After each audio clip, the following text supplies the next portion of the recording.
Live from the Big G's Pizza Studio on Clark Street, this is 5 Songs with Friends, Chicago's music discovery podcast.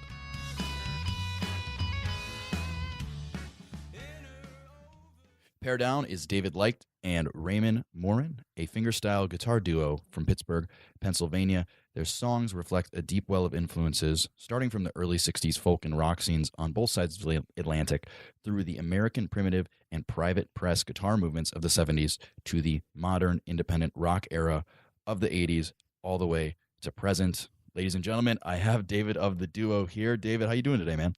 Good, DJ. How's it going? I'm good, dude. I'm great. Although, before this, we were just riffing on, our affinity for professional football. And now I'm kind of feeling a little shitty because we started touching on how the Steelers beat the Colts. And so back in 2005. And so I don't know how to feel, man. I've got mixed feelings right now. Well, it worked out for them both. They both hoisted the trophy that decade. That's true. Well, yeah, fair enough, man. So let's talk music though, dude. So tell me about Pairdown. How did you guys get started making music together? Yeah, we met about 14 years ago, Raymond and I. We had both just moved to Pittsburgh. I had moved back to Pittsburgh after having gone to college here. And he had moved here with his girlfriend who was going to one of the universities. He had come from Boston and I'd come from New York City. And we were both kind of getting started with a solo acoustic guitar, singer-songwriter style act. Mine was called Pairdown. His was called The Instances, and we met after sharing a bill, and we hit it off immediately. So we started backing each other up for our sets, and it quickly turned into a duo. And then the newest group of songs at the time was the ones I was working on. So we kind of just went forward with Pairdown as Pairdown, and for most of those years, we've recorded and played shows as a duo. Although at a couple points we did expand to 4-piece and have a drum kit behind us, but we've tried different things over the years. Oh, okay, cool. So when you guys are touring and stuff and playing, do you play it as a 4-piece now, or do you just play as the duo? It depends on the material. Right now we're as a duo, and our current set of songs is really focusing on harmony singing, as well as the kind of interplaying of finger-picked guitars, which is kind of the foundation of what we've always done, regardless of how many pieces are in the combo. Yeah, absolutely. Well, so what does that song process look like? Because it sounds like both of you come from a individual songwriting background. So do you ever butt heads, or what does that overall process look like when you're putting songs together? It's evolved over time. Usually one of us will bring in a thing and then the other one has to react to it. And, it starts with the guitar, like I said. Sometimes we'll just try to come up with something very harmonically complementary. Sometimes we'll try to, bounce off of each other and play something that's dissonant or like a counterpoint, if you know that kind of musical lingo. But yeah, it's been a lot of fun. We've promoted shows here in Pittsburgh for years for other fingerstyle guitar friends of ours, and usually they're playing as a solo performer, and duos are kind of rare. I mean, there is one great fingerstyle duo based partially out of Chicago. That's Jim Elkington and Nathan Salzberg from Louisville, Kentucky, and they sort of do a similar thing, but there's not many duos out there for whatever reason. Guess it probably because it's a lot of work and you can't necessarily play freely. You have to pay attention to what the other guy's doing. Right. Yeah. It's not for the faint of heart or the lazy, I would imagine. Yeah. It takes some work. That's for sure. Interesting. Well, so we were talking a little bit about the creative scene in Pittsburgh before we started the interview, and you kind of were talking it up. So what exactly is kind of the music scene like? Because I know I hear really good things about Philly, but I don't hear a lot about Pittsburgh. So can you paint a picture for me? What is it? What's the music scene like there? It's a little bit decentralized, There's this band called the Go to Beds. It's recording for Sub Pop, and they have a scene that sort of surrounds them. And as I mentioned, Raymond and I kind of hold down the instrumental guitar and psychedelic folk, if you will, sort of scene. When somebody from that scene nationally needs to come through Pittsburgh, they're usually in touch with us. It's kind of decentralized, I guess, is what I would say. Certainly nothing like Chicago, which has, probably as good a music scene as I've ever experienced. I did live in Chicago for 5 years, so talking about that from some experience. Yeah. Where did you live at? What part of the city? I lived in Wicker Park in the, it was 1994 to 1999, so just as it was turning from what it was into what it is now.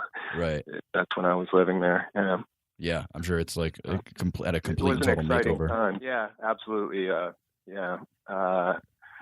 The apartment that I lived in at that time, it was a 3-flat. Now it's $1 million single-family house.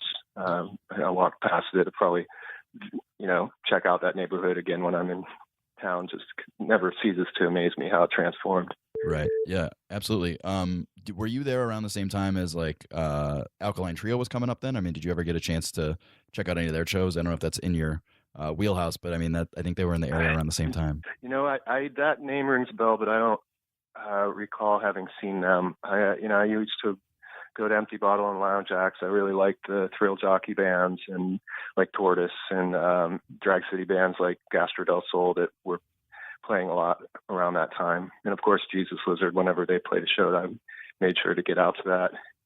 Awesome. Well, it's cool. Always fun to have someone who, had experience in the Chicago scene on the show. And you are returning soon, but we're going to tease that a little bit. I don't want to give the dates away yet. We got to keep the audience there. We're going to come at that at the end. But before we do that, I want to talk about the song called Beech Queen that we're going to play today. Can you do a little intro for me, please? Sure. Yeah, this is part of a group of about 6 songs that we're recording right now.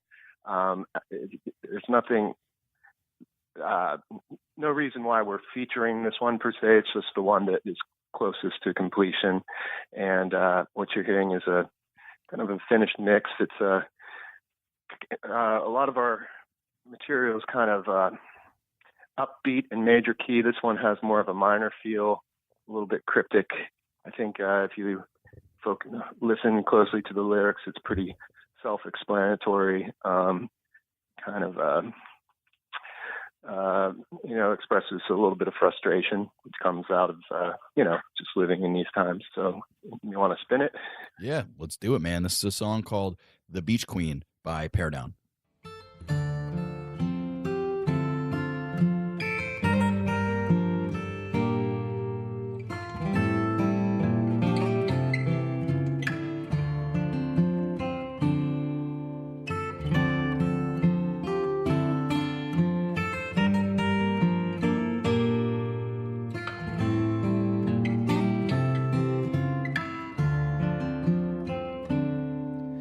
There's trouble with another, be they a stranger or a friend. It seems acknowledgement is what we look for in the end. But you're poisoning the land. Yeah, I love my family too, but don't use them to justify the harm that I do. Devils never see themselves that way. If you're expecting them to feel deep shame, better settle in now for a lengthy wait. For the red-eye flight I look for patterns on the ground, points of light that disappear in hills above the town. Hell no, I won't despair, for the queen is down there somewhere, humming to the night as she runs to brush through her hair.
right, so that was the Beech Queen by Pairdown. So are you guys classically trained in guitar? Like, how did you get started playing guitar? Because I mean, I can sense that it seems like there's a lot of technicality coming out in this song, kind of the intro and the melodies that you guys are creating. I appreciate that. Believe it or not, we're both self-taught players. Raymond is, I think, is probably the more gifted guitar player of the two of us, although we've both been playing, I've been playing over 30 years, and I've always, both of us have always like strived to get better at the instrument, and we're always amazed by classically trained guitar players, how everything's come so naturally for them. We've had to work a little bit harder, but staying at it for years and years, that's what you're hearing when you hear that track. Nice. I love it, man. Are you guys Taylor guys? What kind of guitars do you play? Actually, Raymond is a luthier. He builds guitars under the name Plainview Guitars, based here in Pittsburgh. He made my guitar, and he plays a number of his own guitars.